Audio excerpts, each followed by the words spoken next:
قال اللہ تبارک و تعالی فی کلامہ المجید والفرقان الحمید الا لہ الخلق والامر تبارک اللہ رب العالمین صدق اللہ العلی العظیم وبلغنا رسولہ النبی الکریم ونحن علی ذلک لمن الشاہدین والشاکرین والحمد للہ رب العالمین۔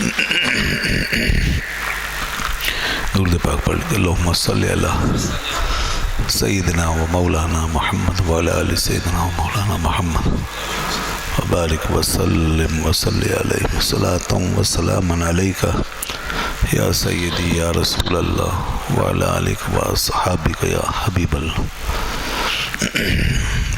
حمد و صلاۃ کے بعد عالم خلق اور عالم امر کے بارے میں گفتگو چل رہی تھی۔ اللہ تبارک و تعالی نے ارشاد فرمایا کہ عالم خلق اور عالم امر یہ دونوں اللہ تعالی ہی کے عالم ہیں، یعنی اسی نے پیدا کیے اور اسی کے تصرف میں ہیں۔ نہ عالم خلق سے کوئی چیز اس کے قبضہ قدرت اور اس کے احاطہ قدرت سے باہر ہے، اور نہ عالم امر کی کوئی چیز اس کے احاطے سے باہر۔ فرمایا اللہ تنبیہ کے ساتھ فرمایا یہ بات انسان اچھی طرح سمجھ لے، خبردار کسی بھی شے کو چاہے وہ کیسی ہی کثیف یا لطیف کیوں نہ ہو، چاہے وہ تمہارے احاطہ ادراک میں حیطہ ادراک میں سما سکے یا نہ سما سکے، چاہے وہ تمہارے اندر مغلوب ہونے کی حیثیت سے ہو یا غالب ہو، تو کوئی بھی شے وہ سب اللہ ہی کی پیدا کردہ، اسی کی کنٹرول۔ لہذا جسم بھی اور جسم کا نظام اور سارا جسمانی نظام بھی اللہ کی مخلوق ہے، اور روح اور نفس اور سارا باطنی نظام اور لطیف دنیا یہ بھی اللہ کی مخلوق ہے۔ بعض لوگ اس طرف گئے نا کہ روح مخلوق نہیں ہے، بعض لوگوں نے یہ خیال کیا ہے کہ روح مخلوق نہیں، بعض لوگوں کا کہنا یہ ہے کہ روح قدیم ہے، یہ بعض لوگوں، مگر یہ غلط ہے، یہ دونوں باتیں غلط ہیں۔ تو روح یہ گمراہ ہو گئے، یہ فلاسفہ ہے، فلاسفہ میں اور بھی بہت سی گمراہیاں ہیں، ایک یہ بھی وہیں کی بات ہے۔ تو نہ ایسا ہے کہ روح قدیم ہے اور نہ ایسا ہے کہ روح غیر مخلوق ہے۔ روح مخلوق ہے اور حادث ہے، اللہ نے اس کو پیدا کیا ہے، وہ پہلے نہیں تھی پھر اسے پیدا کیا۔ جس طرح جسم مخلوق ہے ایسے روح بھی مخلوق ہے، دونوں میں مگر فرق یہ ہے کہ ایک عالم خلق کی چیز ہے اور ایک عالم امر۔ جسم اور عالم خلق یہ سب کچھ جیسا کہ میں نے پہلے کہا تھا مادے پہ مشتمل ہے، یہ مادہ ہے، اور مادے کو پیدا کر کے اللہ نے اس سے پھر اس عالم خلق کو تخلیق فرمایا۔ اسی لیے اس کا ہمیں ادراک ہو جاتا ہے، ہمارے ادراک کرنے کی جو صلاحیت ہے عام طور پہ جو ہر انسان کے پاس ہے وہ مادے کی حد تک ہے۔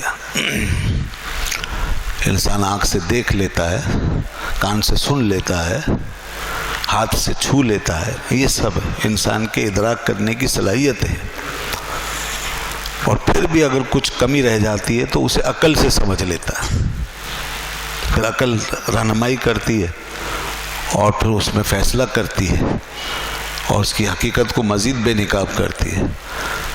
تو یوں ہمارے ادراکات میں آ جانے والی جو چیز ہے وہ مادہ ہے۔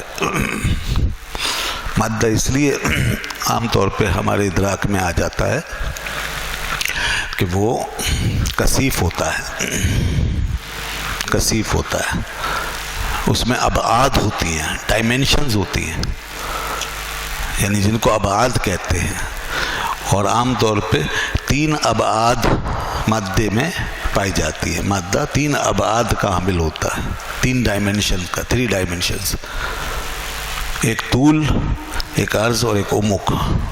یہ تو اس پہ مشتمل ہوتا ہے، اس لیے وہ ہمارے احاطہ ادراک میں آتا ہے. اچھا، اب یہی چیز اسے کثیف بنا دیتی ہے.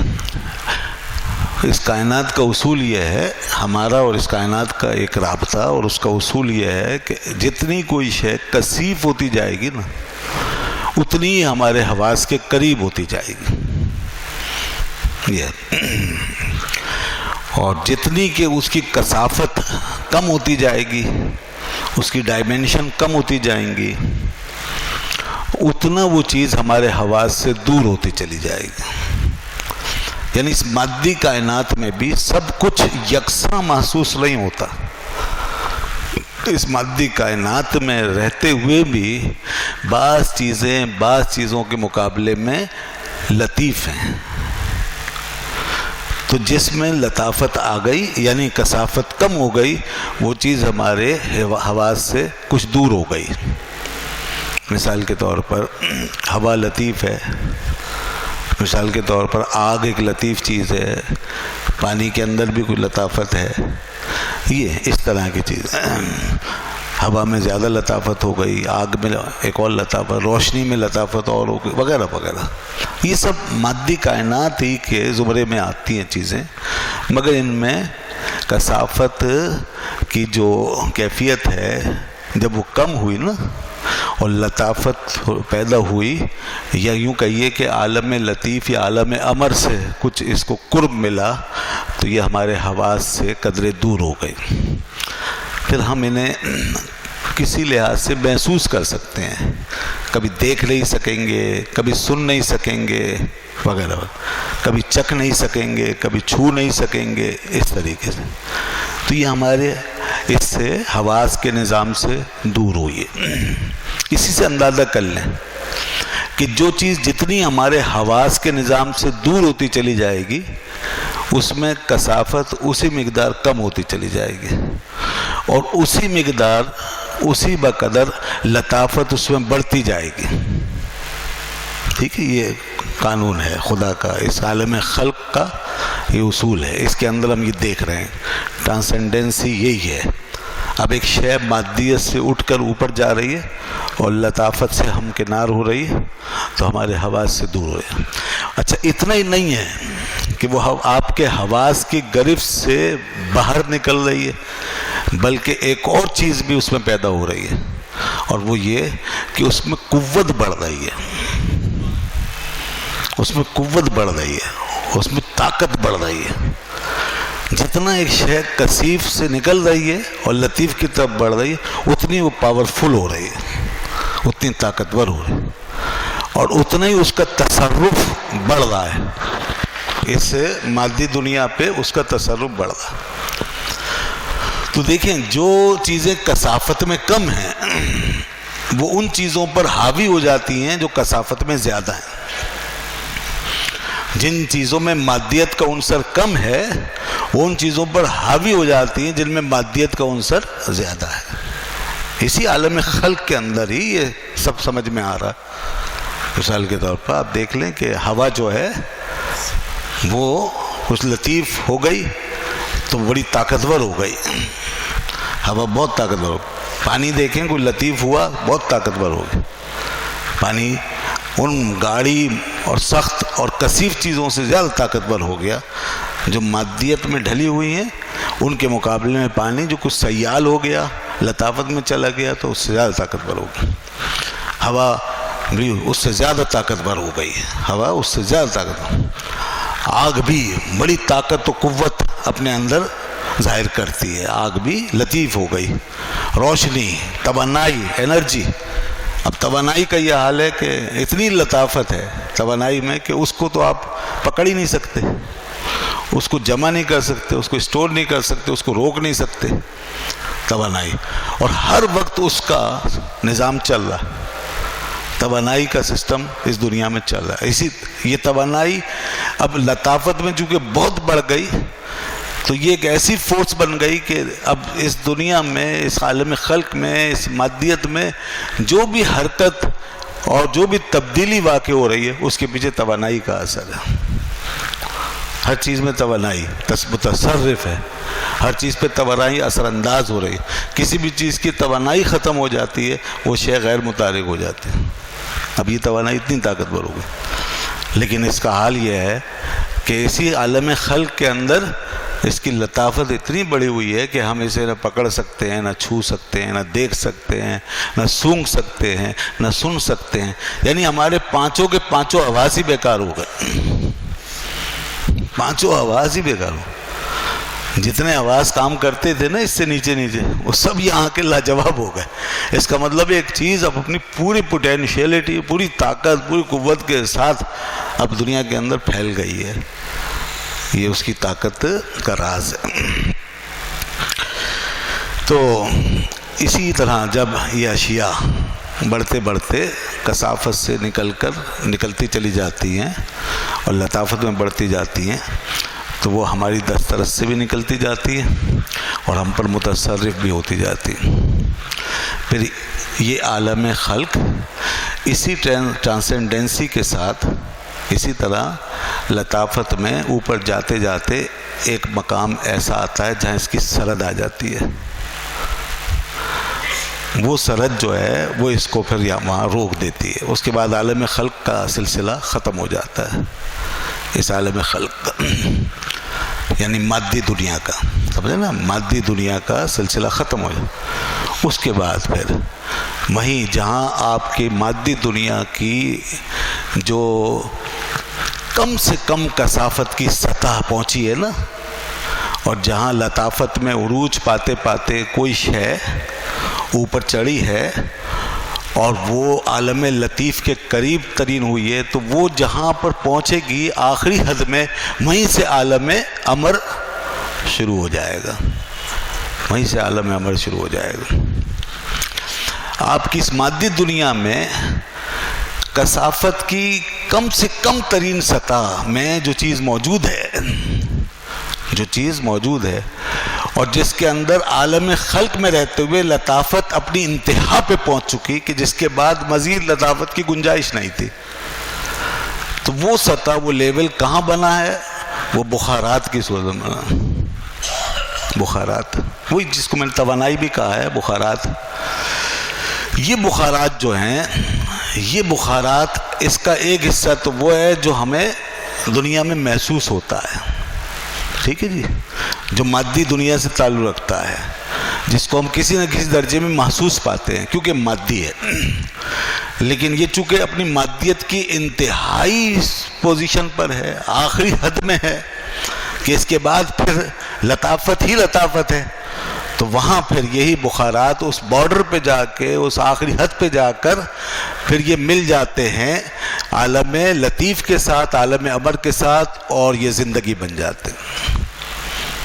یہ بخار جو ہے یہ زندگی بن جاتا ہے. جس کو آپ زندگی کہتے ہیں نا، یہ بخار ہے.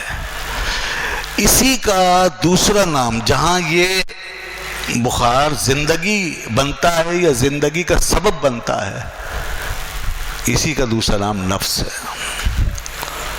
یہی ہے وہ نفس. دیکھ رہے ہیں انسان کہاں سے شروع ہو رہا ہے؟ تو انسان جو ہے، یہ جو نفس جس کی بات کرتے ہیں ہم اپنے اندر، ہمارے اندر جو نفس ہے، جو ہماری زندگی ہے اور زندگی کا باعث ہے، یہ بخار ہے. چنانچہ علامہ میر سید شریف جرجانی رحمۃ اللہ علیہ فرماتے ہیں نفس کی تعریف کرتے ہوئے، نفس کیا چیز ہے؟ وہ فرماتے ہیں نفس جو ہے وہ ایک جوہر بخاری ہے، یعنی بخارات پر مشتمل ایک جوہر ہے، ایک سبسٹینس ہے جو بخارات پر مشتمل ہے، جوہر بخاری ہے. اور یہ جوہر بخاری، اس کے اندر ہماری زندگی ہے، اس میں زندگی کی قوت ہے، اس میں ہماری حس ہے، اور اس کے اندر ہماری ارادی حرکت ہے. یہ زندگی ہے نا. آپ کی زندگی انہی چیزوں پر مشتمل ہے. ارادہ ہے, حرکت ہے, آپ کے اندر محسوس کرنا ہے. یہ اصل میں اسی نفس پہ مشتمل اب ایک ہمارے اندر زندگی کا نظام ہے. یہ بخار آپ کے اندر اس کی علامت یہ ہے نا, اس کی جو مادی سطح ہے نا, مادی لیول پر آپ اس کو بخار کو محسوس کرتے بھی ہیں نا. 98 ڈگری پہ 98 ڈگری پہ اس کو محسوس کر رہے ہیں نا اپنے جسم کے اندر. اور یہ جو جسم, یہ جو دل ہے, اس دل کا کہ ایک خانے میں یہ گرمی بھری ہوئی ہے. یہ بخار, یہ حرارت, ہر جاندار کے دل کے خانے میں بخار, حرارت موجود ہے. یہی زندگی ہے, یہی زندگی. تو دیکھ رہے ہیں آپ اس کی سطح, اس کا لیول, یہ مادیت کی انتہا پر ہے اور ذرا سا اوپر زندگی بنا رہا ہے. یہ زندگی. اب یہ زندگی کیا ہے؟ یہ نفس, اس کو ہم نفس کہتے ہیں. اب ہم اس کو زندگی, یہ کیا ہے؟ اب یہ ہمارے ماورائے ادراک سے, یہ ہمارے ادراک کی سرحد سے ماورا ہے نفس. اب آپ اس زندگی کی کھوج لگائیں, یہ خود کیا ہے؟ یہ بالکل لطیف حالت میں چلی گئی. اس سے ہٹ کر زندگی کو اگر سمجھنا چاہیں, لطیف حالت میں چلی گئی ہے. زیادہ بخار کی شکل میں آپ کو کچھ محسوس ہوگا, حرارت محسوس ہو جائے گی, لیکن خود زندگی اور نفس یہ کیا ہے؟ اب یہ ہمارے ادراک سے, ہمارے حواس سے, ہمارے سسٹم. میں نے کہا تھا نا کہ جو چیز جتنی لطیف ہوتی جائے گی اتنے ہمارے احاطہ حواس سے باہر چلتی چلی جائے گی, اور جتنا ہمارے حواس سے دور ہو رہی ہے اتنا ہی ہمارے اوپر قابض ہو رہی ہے, اتنا ہی ہمارے اوپر غالب آ رہی ہے. اب انسان کا یہ حال ہے کہ اس لطافت کے اس پہلے قدم پر مکمل مغلوب ہے, اور جہاں یہ مادہ لطیف ہو کر زندگی میں تبدیل ہوا ہے, سارا مادی نظام اس کے ماتحت آ گیا ہے. اب زندگی تصرف کر رہی ہے, اب یہ زندگی ہمارے اوپر قابض ہے, اب اس زندگی سے ہی ہمارا جسم چل رہا ہے. حتیٰ کہ علامہ جرجانی فرماتے ہیں آگے, اور یہ بات حقیقت ہے, کہ اب اس نفس سے روشنی پھوٹتی ہے, اس نفس سے روشنی پھوٹ رہی ہے. یہ روشنی کس قسم کی ہے اس کی حقیقت کو اللہ ہی جانتا ہے, لیکن یہ روشنی یہ وہی ہے جس کو آپ زندگی کہتے ہیں. اس سے وہ پھوٹتی ہے, اور یہ ایک روشنی کی طرح ہمارے ظاہری جسم پر اور ہمارے باطنی جسم پر, جسم کے دو حصے ہیں, ایک ظاہر اور ایک باطن, یہ روشنی اس میں پھیل جاتی ہے, اور یہ سر سے لے کر پیر تک وجود کے ایک ایک حصے میں پھیلی ہوئی ہے یہ روشنی. اس سے ہم زندہ بھی ہیں اور بیدار بھی ہیں. اسی روشنی کی وجہ سے ہم زندہ بھی ہیں اور بیدار بھی ہیں. اچھا, جب یہ روشنی ہمارے ظاہری وجود سے منقطع ہوتی ہے, جسم کے ظاہر سے, تو ہم بیدار نہیں رہتے, ہم سو جاتے ہیں. یہ موت کا گویا کہ ایک پہلا نقش ہے, موت کا پہلا نقش. اور موت کا دوسرا نقش وہ ہے کہ جس میں آدمی بالکل ہی فارغ ہو جاتا ہے اس مادی دنیا سے. اس میں آپ تقریباً آدھے مر چکے ہیں. اس میں آپ کے حواس معطل ہو چکے ہیں, آپ کی حس, آپ کی حرکت, آپ کا سینسیشن سب کچھ معطل ہو گیا. بس آپ زندہ ہیں, آپ کی سانس چل رہی ہے, یعنی اندر کا نظام چل رہا ہے اور اوپر کا نظام بالکل بیکار ہو گیا, اب کچھ بھی نہیں کر سکتے. ٹھیک ہے جی. یہ آپ کی وہ روشنی جو نفس نے حیات کی صورت میں آپ کو فراہم کر رکھی ہے, یہ روشنی منقطع ہو گئی ہے. اور جب یہ روشنی اندر سے بھی منقطع ہو جاتی ہے, ہمارے جسم کے اندر سے, باطن سے, تو پھر انسان مر جاتا ہے. یہاں زندگی ختم ہو جاتی ہے. یہ ہے انسان کے لیے عالم خلق اور عالم امر.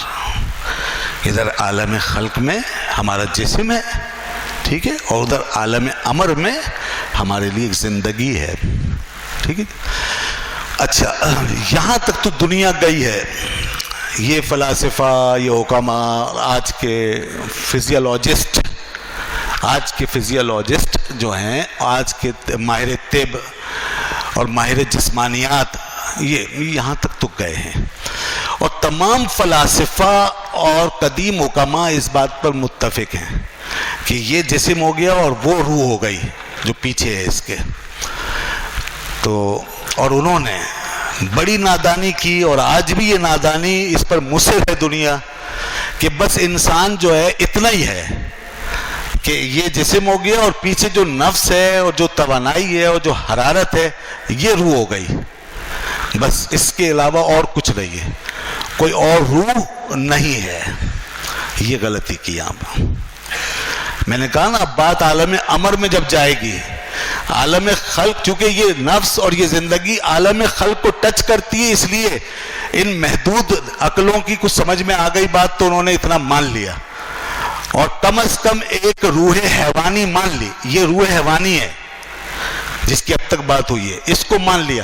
مگر نادانی یہ کی کہ اسی روح حیوانی کو انہوں نے روح ملکوتی قرار دے دیا، اسی روح حیوانی کو. یہ نادانی ہے ان کی، کیونکہ وہاں تک اب مسئلہ یہ ہے، اب وہاں تک اب جو اگلا اسٹیپ ہے نا عالم امر کا، وہاں تک نہ حواس پہنچتے ہیں نہ عقل پہنچتی ہے، وہاں اللہ کی وحی پہنچتی ہے، وہاں رسول اللہ صلی اللہ علیہ وسلم کی بات پہنچتی ہے، وہاں ہمارا دین پہنچتا ہے. اب انسان کی اس جہت سے پردہ دین اٹھاتا ہے کہ روح حیوانی آپ بھی مانتے ہیں، ہم بھی مانتے ہیں، یہ تو زندگی ہے، یہ سب میں برابر ہے. اتنا کچھ تو دیکھیے ایک حیوان میں بھی ہے نا، ایک جانور میں بھی تو ہے، اور اتنا ہی کچھ انسان میں بھی ہے. تو انسان کے لیے کوئی اور کیا شرف ہے ایسا مخصوص، تو وہی سمجھنا ہے. اسی کے بارے میں پوچھا تھا کچھ یہودیوں نے رسول اللہ صلی اللہ علیہ وسلم سے، یسألونک عن الروح، اللہ نے فرمایا یہ آپ سے روح کے بارے میں پوچھتے ہیں. سورہ بنی اسرائیل اللہ نے فرمایا قل روح من امر ربی، آپ فرما دیں روح میرے رب کے امر سے ہے. یہ آ گیا اب امر، عالم امر آ گیا، اب خالص عالم امر آ گیا. اب وہ عالم امر کے جہاں نہ حواس جا رہے ہیں نہ عقل جا رہی ہے. فرما دیا، علماء نے صاف کہہ دیا. امام غزالی لکھتے ہیں روح کو عقل سے نہیں سمجھا جا سکتا، روح کو عقل سے نہیں سمجھا جا سکتا، روح کی دنیا اور ہے.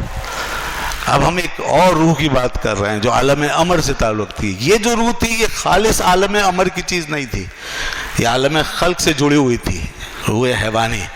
جس روح کی اب بات کر رہے ہیں ہم وہ خالصتاً عالم امر سے تعلق رکھتی ہے. اور اس کے بارے میں علامہ میر سید شریف جرجانی فرماتے ہیں اپنی اسی کتاب التعریفات میں، وہ فرماتے ہیں وہ ایک لطیف چیز ہے جس میں علم بھی ہے، ادراک بھی ہے. یہ جو روح ہے نا، روح انسانی کہہ لیں اس کو، روح ملکوتی کہہ لیں، روح انسانی کہہ لیں، یہ روح ایک ایسی لطیف چیز ہے، ایسی لطیف چیز، لطیف سے مراد وہی ہے جس میں مادیت نہ ہو، جس میں کثافت نہ ہو. ایسی لطیف چیز ہے جس کے اندر علم بھی ہے، جس کے اندر ادراک بھی ہے. اور یہ جو ہے جسم سے متعلق بھی ہے اور جسم سے مجرد بھی ہے، جس کو امام غزالی رحمۃ اللہ علیہ فرماتے ہیں جسم میں داخل بھی ہے اور جسم سے خارج بھی ہے. یہ روح ایک اس طرح کی شے ہے، اس کے اندر علم بھی ہے، اس کے اندر ادراک بھی ہے. اسی علم و ادراک کو بعض لوگوں نے یہ کہا اس کے اندر 2 آنکھیں بھی ہیں، اس کے اندر 2 کان بھی ہیں، اور اس کے اندر وہ تمام اعضاء موجود ہیں جو انسان کے جسم میں ہیں، مگر اس میں وہ اعضاء لطیف حالت میں ہیں. جیسے انسان کے حواس اور یہ اعضاء جن سے انسان قائم ہے، جن سے انسان کا مادی وجود قائم ہے، یہ اعضاء اس میں موجود ہیں، لیکن وہ لطیف حالت میں ہیں. یہ باقاعدہ ایک وجود رکھتی ہے. یعنی خلاصہ یہ نکلا حکماء اسلام، علماء اسلام اس بات پر متفق ہیں کہ روح حیوانی کے اوپر ایک اور روح ہے، روح انسانی، اور وہ ایک مستقل قسم کا وجود ہے. اس کا پورا اپنا اسٹرکچر ہے، اس کا اپنا پورا نظام ہے، اس کے اپنے حواس ہیں، وہ انتہائی لطیف شے ہے، وہ تصرف بھی کرتی ہے، وہ جسم کی محتاج نہیں ہے. جسم اس کا محتاج ہے، وہ جسم کی محتاج نہیں ہے، جسم اس کا محتاج ہے. اسی لیے فرما رہے ہیں کہ وہ جسم سے مجرد ایبسٹریکٹ ہو کر بھی رہ سکتی ہے اور جسم کے اندر بھی جسم سے تعلق بھی رکھ سکتی ہے، اور اس کا جسم سے تعلق اس طرح کا ہے، وہ فرماتے ہیں جیسے کہ گلاب کے پتیوں کے اندر پانی، جیسے گلاب کی پتیوں پانی، جیسے دانے کے اندر تیل، بیج میں تیل پڑا ہوا ہے نا، اور کسی پتے کے اندر پانی، جس طرح اندر سرایت کیے ہوئے، اس طرح یہ روح سرایت کیے ہوئے اور اپنا اثر پورے جسم میں چھوڑے ہوئے ہے۔ یہ ہمارا نظریہ ہے، اور یہ عالم امر ہے، اس کو ہم پکڑ نہیں سکتے، اس کو چھو نہیں سکتے، اس کو دیکھ نہیں سکتے، یہ ایک مستقل وجود ہے۔ یہ اب فلاسفہ نہیں مانتے، یہ بات ہے، آج کا سائنٹسٹ نہیں مانتا، آج کا دہریہ نہیں مانتا اس بات کو۔ اللہ کی کتاب صاف بتاتی ہے، روحوں کا ذکر کرتی ہے، روح ہے، روح ہے۔ احادیث طیبہ صاف بتاتی ہے روح ہے، اور وہ باقاعدہ موت کے وقت نکلتی ہے، اس کو نکالا جاتا ہے، اس روح کو نکالا جاتا ہے، اور یہ روح باقاعدہ نکل کے عالم بالا کی طرف پرواز کرتے۔ اچھا، نکلتے اس کی پرواز اوپر ہوتی ہے، اوپر لے کے جاتے ہیں اسے فوراً۔ پھر ہاں، اگر نیک اور مقرب ہے تو وہیں جگہ پاتی ہے اللہ کے قرب میں، اور اگر بدبخت ہے تو اسے سجین میں نیچے دھکیل دیا جاتا ہے، جہنم کے نچلے گڑھوں میں، وہاں لے جا کے قید کر دیا جاتا ہے۔ یہ نکلتی ہے انتہائی لطیف حالت پہ، اور عالم ملک فرشتے جو ہیں وہ اس کو لے کر جاتے ہیں۔ پھر اس سے سوال جواب ہوتا ہے، اس کے لیے ثواب بھی ہے، اس کے لیے عذاب بھی ہے، اور جو کچھ ہوتا ہے اس روح کے ساتھ ہو رہا ہوتا ہے، اور چونکہ اس کا جسم کے ساتھ تعلق ہوتا ہے اس لیے وہ سب کچھ جسم پہ بھی گزر رہا ہوتا ہے، ایک تعلق پھر بھی رہتا ہے اس روح کے نکلنے کے بعد۔ لیکن سوال یہ پیدا ہوتا ہے کہ یہ روح اس وقت کس حالت میں ہے؟ تھوڑا سا میں اس کو تھوڑا سا اور وضاحت کر دوں۔ اور نفس، جسم، یعنی روح حیوانی اور جسم، اور یہ روح انسانی، ان کا ٹرائیکا کس طرح بن رہا ہے، اور یہ ایک دوسرے سے مربوط کیسے؟ تو یاد رکھیے گا، یہ جو روح ہے یہ روح حیوانی پر سوار ہے۔ تو آپ یہ سوچ رہے ہوں گے نا کہ اس کا کام کیا ہے، اور یہ جسم تو روح حیوانی سے چل رہا تھا، روح انسانی اس کا کیا کام ہے؟ تو یہ روح حیوانی پہ سوار ہے، روح انسانی روح حیوانی پہ سوار ہے۔ اور یہ جس کو ہم نے نفس کہا، روح حیوانی قرار دیا، یہ نفس یہ اس روح کی وجہ سے قائم ہے، کیونکہ نفس جو ہے عالم خلق سے اور مادیت سے بالکل آخری حد پہ جا کر کے اپنی لطیف حالت میں اس قابل ہو گیا کہ روح انسانی سے مل سکے، تو روح انسانی اس پہ سوار ہے۔ پھر یہ نفس جو روح حیوانی ہے یہ جسم کے ساتھ جڑا ہوا ہے، اور یہ نفس ہمارے جسم کے نظام کا اجمال ہے، اور تمام حواس اس کے اندر ایسے موجود ہیں جیسے کہ پھل کے اندر بیج ہوتے ہیں، جیسے بیج چھپے ہوئے، اس طریقے سے تمام حواس ہمارے اس نفس کے اندر، اور پھر یہی نفس ہمارے حواس کے ذریعے سے اپنا اظہار کر رہا ہے اور زندگی کو پھیلا رہا ہے اور زندگی کو بڑھا رہا ہے۔ یہ اب اس کے اوپر جو ہے روح انسانی، اس نے روح حیوانی کو کنٹرول کیا ہوا ہوتا ہے، روح حیوانی کے ساتھ وہ متصل ہوئی بھی ہوتی ہے، یہ دونوں کا اتصال اللہ تعالیٰ نے فرما دیا۔ اب یہاں پر میں ایک بات کرنے جا رہا ہوں بڑی اہم۔ حضرت امام ربانی مجدد الفسانی رحمۃ اللہ علیہ اپنے مکتوب میں فرماتے ہیں روح انسانی جو ہے یہ نور ہے، یہ اللہ کی طرف سے ایک نور ہے، کیونکہ من امر ربی فرمایا نا، اب یہ ایک نور ہے اللہ کی طرف سے۔ اللہ نے اس نور کو اس دنیا میں بھیجا، اور یہ جو نفس ہے نا اس نفس کے ساتھ جوڑ دیا، اس نفس کے ساتھ جوڑ دیا۔ اچھا، اب یہ لفظ تو ہماری زندگی تھا، اس کے ساتھ یہ روح اچھا نفس جو ہے اس کے اندر مادیت کا عنصر تھا، لہذا فرماتے ہیں کہ نفس جو ہے اپنے مادی عنصر کی وجہ سے ظلمت ہے۔ نفس میں کیا ہے؟ ظلمت ہے، اپنی مادی عنصر کی وجہ سے، کیونکہ نفس کا میلان مادیت کی طرف ہے، ظلمت۔ اور یہ جو روح انسانی یہ سراسر نور ہے، یہ سراسر نور ہے، یہ بالکل لطیف حالت میں ہے، بہت شفاف حالت میں ہے، ٹھیک ہے۔ اللہ کا نظام ہے، اس نے روح کو جب نفس کے ساتھ جوڑا تو نفس کو روح کے ساتھ چمٹا کر کے اس طرح کر دیا جیسے آئینہ، یہ دراصل روح کو آئینہ بنانا تھا. یہ سمجھیے کہ بات بڑی پتے کی ہے. یہ روح کو آئینہ بنا دیا. آئینہ کب بنتا ہے؟ آئینہ اس وقت بنتا ہے جب کسی آئینے کے پیچھے آپ وہ جو مٹی اور وہ مٹیریل، وہ جو کثافت ہوتی ہے وہ مل دیتے ہو، اسے پیچھے سے بالکل گدلا کر دیتے ہو، بالکل گدلا کر دیتے ہیں. وہ کسی دیکھنے کے قابل نہیں ہوتا. وہ تو پیچھے سے جو آپ گدلا کر دیتے ہیں تو ایک چیز وہ پھر آئینہ بن جاتا ہے.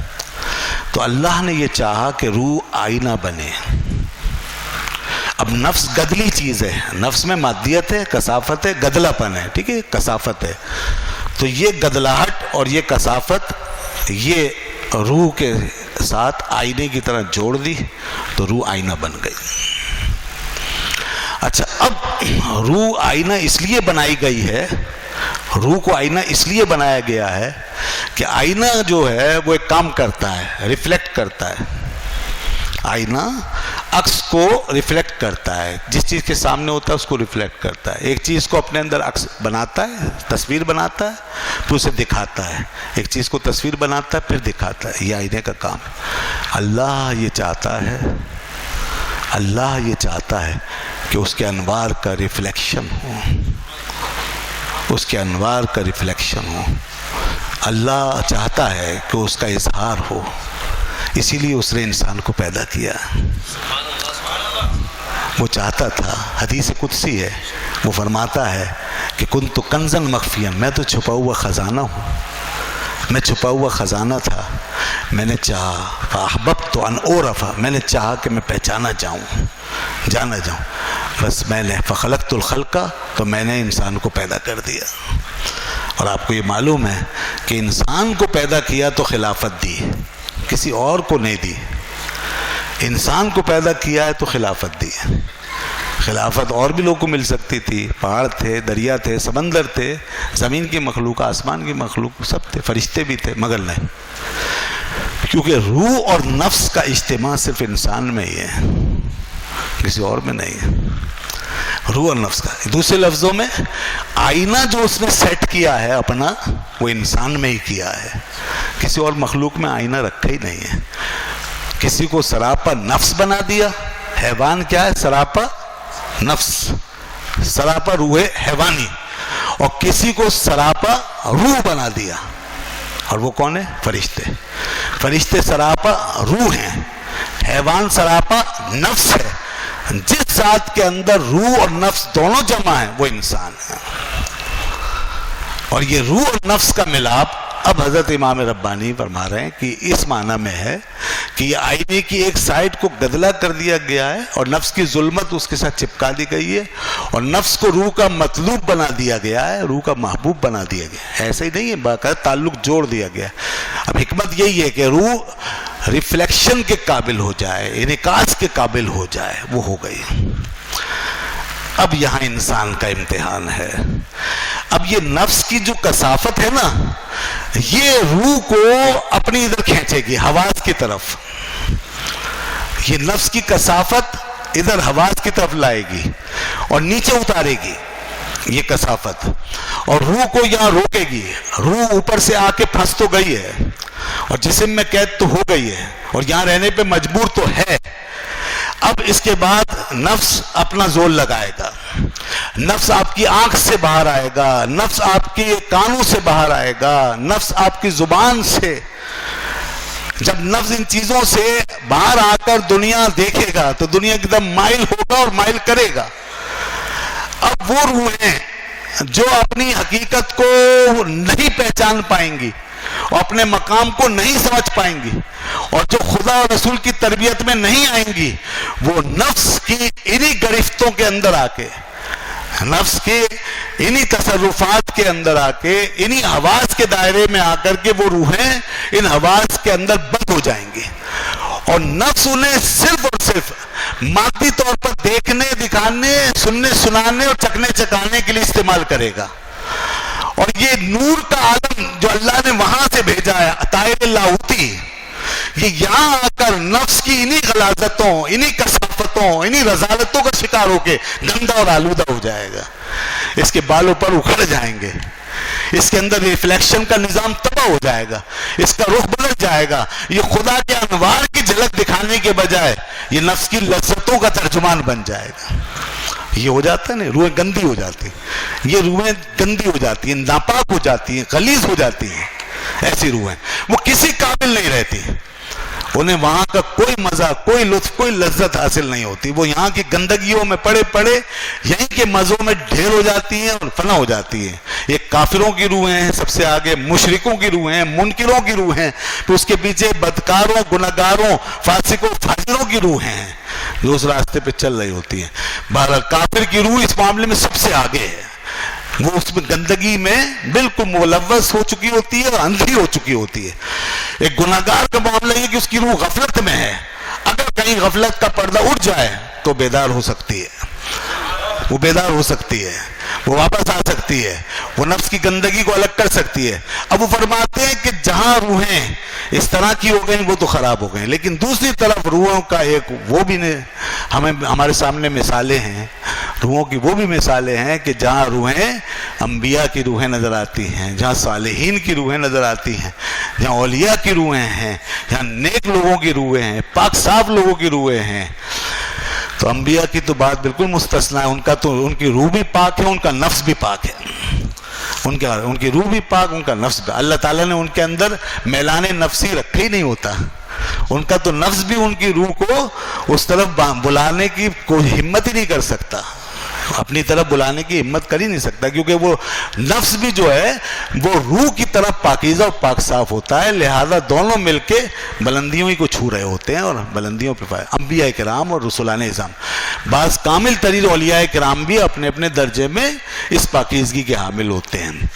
پھر اس کے بعد فرماتے ہیں کہ عام انسان کے لیے یہ ہے کہ وہ اپنے نفس کی اس کیفیت کو سمجھے، روح کے مقام کو سمجھے، اور روح جہاں سے آئی ہے اللہ نے وہی بات ارشاد فرمائی ہے. بس یہ بات بھی بہت ہے نا قرآن کی، قل روح من امر ربی، کہ لوگوں بس یہ روح جو ہے اس کو یہ سمجھو کہ یہ اللہ کے عالم امر سے آئی ہوئی چیز ہے. جب ہمیں یہ پتہ چل گیا کہ یہ چیز وہاں کی ہے تو سارا مقصود ہاتھ آ گیا. اب روح کا علم ہو یا نہ ہو، اب روح کی بات تفصیل پتہ چلے یا نہ چلے، ہمیں یہ پتہ چل گیا کہ عالم امر کی چیز ہے. لہذا اب ہمیں اسے عالم امر کا راستہ دکھانا ہے اور اسے اللہ کی یاد سے بسانا ہے. اس کو جو نفس کی قیدی بنی ہے اس کو آزادی کا وہ ماحول اور وہ پروانہ اس کو پکڑانا ہے اور اس ماحول کی طرف لے جانا ہے جہاں سے آئی ہے. تو فرماتے ہیں جب یہ روح اپنی اس منزل کی طرف گامزن ہو جاتی ہے تو نفس کی جو ظلمت ہے نا اور نفس کی جو سنگت ہے وہ اس کے اندر مغلوب ہوتی چلی جاتی ہے. نفس کا زور ختم ہوتا چلا جاتا ہے، نفس فنا ہوتا چلا جاتا ہے. فنا ہوتے ہوتے ہوتے ہوتے روح کے انوار میں مندرج ہو جاتا ہے.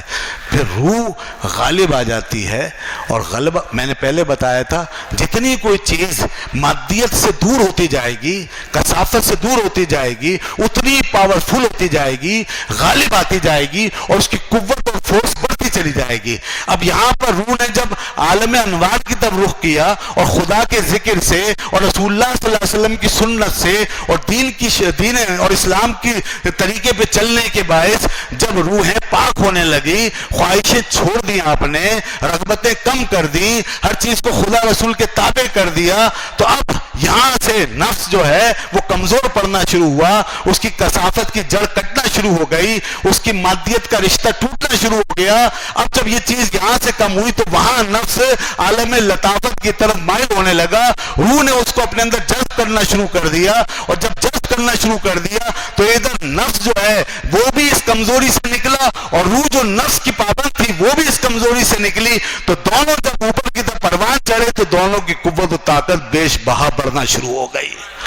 ان کی طاقت بڑھنا شروع ہو گئی، ان کی قوت بڑھنے لگی، ان کی استعداد بڑھنے لگی، ان کی صلاحیت بڑھنے لگی، یہاں تک کہ بندہ بندگی کے اس مقام پر پہنچنے لگا کہ جہاں پر کہ وہ عالم کثیف سے نکل کر عالم لطیف میں ایسا منہمک ہو گیا کہ اس نے اپنا سب کچھ فنا کر ڈالا، اور فنا در فنا اس مقام پر پہنچ گیا جہاں بخاری شریف کی حدیث کے مطابق اب وہ منزل ہاتھ آئی، وہ منزل، وہ مقام سامنے آیا جس کے لیے اللہ نے روح کو دنیا میں بھیجا تھا۔ ارشاد ہوتا ہے، حدیث قدسی ہے، اللہ فرماتا ہے اب میں اس کے کان بن جاتا ہوں جس سے وہ سنتا ہے۔ پہلے اس کو نفس سناتا تھا دنیا کے کانوں سے، اب اس کو روح سنائے گی میری سماعت سے، اب روح سنائے گی، اب میں اس کے کان بن جاتا ہوں جس سے وہ سنتا ہے۔ فَكُنْتُ سَمْعَهُ الَّذِي يَسْمَعُ بِهِ وَبَصَرَهُ الَّذِي يُبْصِرُ بِهِ، پہلے اس کو نفس دکھاتا تھا اس مادی آنکھ سے، اب اس کو روح دکھائے گی میری بصارت سے۔ اب بصارت میں ڈالوں گا اس میں، اب یہ مادی آنکھ کا کمال نہیں ہوگا بلکہ یہ روح کی بصارت کا کمال ہوگا کہ روح جب اپنی آنکھ سے دیکھے گی اور اللہ کے نور سے دیکھے گی تو پھر اس کے بعد یہ دنیا کے سارے طبقے اس کے سامنے روشن ہوتے چلے جائیں گے، پھر اس کے قدم، پھر 2 قدم میں کائنات کی سرحدوں کا فاصلہ طے کرنے کے وہ لائق ہوگا، اس لیے کہ وہ روح سے چل رہا ہوگا، روح کی طاقت سے کام کر رہا ہوگا۔ یہ مشہور حدیث ہے، اور اس حدیث کا ایک بالکل واضح مفہوم یہی ہے، فرمایا میں اس کے آنکھ بن جاتا ہوں جس سے وہ دیکھتا ہے، میں اس کے ہاتھ بن جاتا ہوں جس سے وہ پکڑتا ہے، وَيَدَهُ الَّتِي يَبْطِشُ بِهَا، اور فرمایا وَرِجْلَهُ الَّتِي يَمْشِي بِهَا، میں اس کے پیر بن جاتا ہوں جس سے وہ چلتا ہے، وَلِسَانَهُ الَّذِي يَنطِقُ بِهِ، میں اس کی زبان بن جاتا ہوں جس سے وہ بولتا ہے۔ یہ عالم ہو جاتا ہے بندے کا۔ تو جناب یہ ہے وہ روح جس کو ہم مانتے ہیں، اور یہ روح ماننا اس لیے ضروری ہے کہ اگر اس کا انکار کر دیتے ہیں آپ تو آپ کا اوپر سے تعلق بالکل منقطع ہو جاتا ہے۔ تو یہ سارا سسٹم، اللہ کا قرب، اس کے انسان کی پیدائش کا مقصد، اس کی غایت، خلافت کا مفہوم، خلیفہ بنائے جانے کا مقصود، انسان کو مقصود کائنات بنانا، اشرف المخلوقات بنانا، وَلَقَدْ كَرَّمْنَا بَنِي آدَمَ کا تاج اس کے سر پہ سجانا، یہ سب بیکار ہو جاتا ہے۔ اور جب انسان کا مقصود بیکار ہو جاتا ہے تو اس کائنات کا مقصود بھی بیکار ہو جاتا ہے۔ ان کائنات کا مقصد ہی ختم ہو گیا نا۔ پھر کائنات کا مقصد کیا ہے؟ کیوں یہ چاند سورج پھر رہے ہیں؟ کیوں ہوائیں چل رہی ہیں؟ کیوں یہ سمندر بنائے گئے ہیں؟ کیوں دریا بہتے چلے جا رہے ہیں؟ کیوں جھرنے گر رہے ہیں؟ کیوں بارشیں ہو رہی ہیں؟ کیوں یہ زمین ہے؟ کیوں یہ آسمان؟ یہ صرف اللہ نے فرمایا سخر لکم، تمہارے لیے، تمہارے لیے، سب تمہارے لیے۔ اے انسان تیرے لیے، اور کس لیے؟ یہ انسان کے، اور یہ انسان، اب انسان سے سوال ہے یہ انسان کیوں ہے؟ اس کا کیا مقصد ہے؟ یہ 6 فٹ کا انسان، اس کے لیے اتنا بڑا سورج کیوں گردش میں ہے بھائی؟ اگر صرف 6 فٹ کا ہی سوال ہے، 6-7 فٹ کا ہی سوال ہے، اتنا بڑا سورج کیوں چلایا جا رہا ہے؟ اتنا بڑا چاند کیوں لٹکایا ہوا ہے فضا میں؟ یہ دن اور رات کیوں ہمارے لیے گردش پذیر ہیں؟ یہ ہوائیں کیوں چل رہی ہیں؟ اتنا بڑا نظام کائنات 6 فٹ کے ایک انسان کے لیے، جس کی تعداد جو ہے، جس کا قد دیکھو تو بہت سے اس سے آگے، جس کا زور دیکھو تو پتہ نہیں کتنی مخلوق اس سے آگے، ٹھیک ہے نا؟ اور جس کی تعداد دیکھو، کوانٹٹی دیکھو تو پتہ نہیں کیڑے زمین میں پھرنے والے اس سے لاکھوں گنا زیادہ۔ کہ کیا انسان میں ایسی کون سی بات ہے؟ اب یہ سوال دنیا ہر انسان کے اندر بیٹھا ہوا ہے، مگر آج کی سائنس اس کا جواب نہیں دے سکتی، آج کا فلسفہ نہیں۔ ان کے پاس ایک ہی جواب ہے، کھاؤ پیو موج کرو بھائی، بس اور کچھ نہیں، کھاؤ پیو موج کرو۔ ارے جناب اتنا بڑا نظام چل رہا ہے، دنیا بنا دی، کائنات چل رہی ہے، یہ سارا سسٹم، یہ سب کچھ، یہ صرف کھاؤ پیو موج کرو؟ اس لیے نہیں ہے، اللہ نے بتا دیا یہ اس لیے ہے کہ انسان تجھے میں نے اپنے لیے پیدا کیا ہے۔ اللہ نے چاہا تھا کہ وہ اپنے آپ کو آشکارا کرے، اپنے حسن کو بے نقاب کرے، فَأَحْبَبْتُ أَنْ أُعْرَفَ، وہ چاہتا تھا بے نقاب ہونا، اس کی دنیا ہے، اس کی کائنات ہے، ہم وہیں سے آ رہے ہیں اور وہیں جانا ہے، یہی سفر ہے بس پورا اس کائنات کا، اس نظام زندگی کا۔ قُلِ الرُّوحُ مِنْ أَمْرِ رَبِّي، فرمایا میں نے اپنے عمل سے بھیجی ہے روح، اور کس لیے؟ تاکہ مجھے ریفلیکٹ کرے، میرے جمال کو بے نقاب کرے، میرے حسن کی تجلیاں اس پہ پڑھیں، میرے انوار اس پہ برسیں، پھر اس سے آشکارا ہو، میری قدرتیں آشکارا ہوں، میری صفات آشکارا ہوں، میرے جلوے آشکارا ہوں، میری رانائیاں آشکارا ہوں، میرا حسن آشکارا ہو، میں چاہتا تھا کہ میں آشکار ہو جاؤں، اس انسان کو اس لیے بنا، اس لیے روح بھیجی ہے۔ تو گویا روح وہاں سے آئی ہے، اب وہیں جا رہی ہے، وہیں کو ریفلیکٹ کر رہی ہے، اسی جان کو آشکارا کر رہی ہے، اسی کی طرف متوجہ ہے۔ بس یہی ہے پورا فلسفہ انا للہ و انا الیہ راجعون کا، یہی ہے انا للہ۔ جب مر جاتا آدمی تو یہی کلمہ کہنا ہے بھائی انا للہ و انا الیہ راجعون۔ اے اللہ ہم تیرے ہی لیے ہیں اور تیری طرف جانے والے، تیری طرف سے آئے ہیں اور تیری طرف جانے والے ہیں، بس یہ ہے۔ بس وہ اسی کو کہتے ہیں الا لہ الخلق والامر، کہ سب اللہ ہی کے لیے خلق و امر۔ اس طرح بھی اس کی قدرت کے اعتبار سے بھی کہ سب اسی کا ہے اور اسی کا پیدا کردہ، اور اس اعتبار سے بھی کہ جو سیر اس کو دی گئی ہے، جو گردش دی گئی ہے، وہ بھی یہی ہے کہ یہاں آنے کے بعد پھر وہاں جانا ہے۔ اس لیے خلق بھی اس کی ہے، یعنی اسی نے پیدا کیا، عالم خلق بنایا، اور امر بھی اس کا ہے کہ اسی کی طرف جانا ہے، اسی کی طرف جانا ہے۔ تو اس لیے یہ ہے مقصود۔ یہاں دین ہمارا انسان کے اس سوال کا جواب دے رہا ہے جو ہر انسان کے پاس ہے، مگر کوئی نہیں دے سکتا اس کا جواب، صرف اللہ کی کتاب دیتی ہے، دین اسلام دے رہا ہے۔ اور یہ تعلیمات، اس میں روح کا کردار بالکل نمایاں ہے، روح کا تصرف نمایاں۔ اب بتائیے جناب، اس روح کا علم اللہ کے رسول صلی اللہ علیہ وسلم کو نہیں ہوگا؟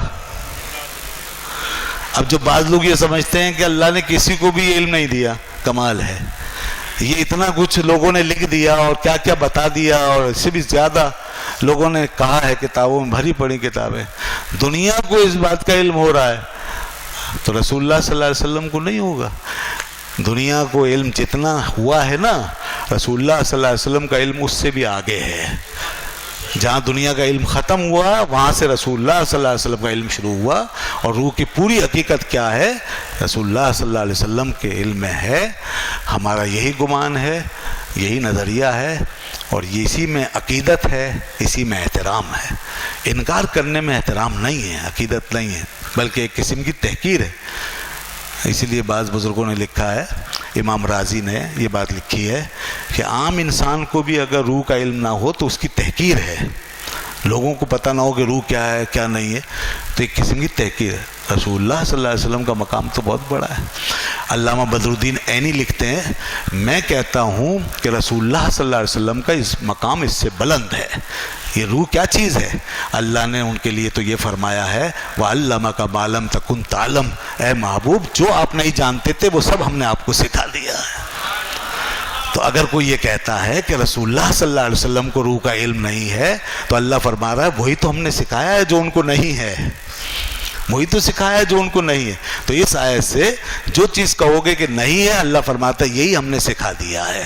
وَعَلَّمَكَ مَا لَمْ تَكُنْ تَعْلَمْ، اور اسی لیے اللہ نے فرمایا کَانَ فَضْلُ اللَّهِ عَلَيْكَ عَظِيمًا، آپ پر آپ کے رب کا بہت بڑا فضل ہے۔